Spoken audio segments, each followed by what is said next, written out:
இப்போ பார்த்தீங்கன்னா கடகராசிக்காரர்களுக்கு 2025 ஜூலை மாதம் எப்படி இருக்குன்னு பார்க்கும் பொழுது மாத கிரகம் என்று சொல்லப்படுகிற புதன் ராசிக்குள்ளேயே இருக்கிறார் மாதம் முழுவதும்.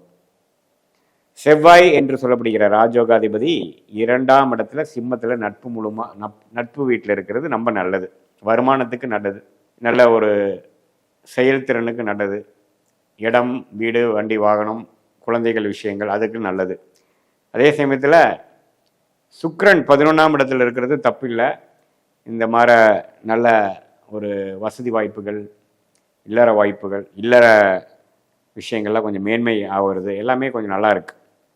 சூரியனும் குருவும் 12ஆம் இடத்துல இருக்கிறது பார்த்தீங்கன்னா, குருவே 6ஆம் இடத்துக்கு கனெக்ட் ஆகி சில கடன்கள் வாங்குறது, கடன் மூலமாக அபிவிருத்தி செய்ய நினைக்கிறது, கூட்டு முயற்சியாக ஜெயிக்க பார்க்கறது, வெளிநாடு போக பார்க்கறது, இதுக்கெல்லாம் சாதகமான ஒரு அமைப்பு காட்டுதுங்க.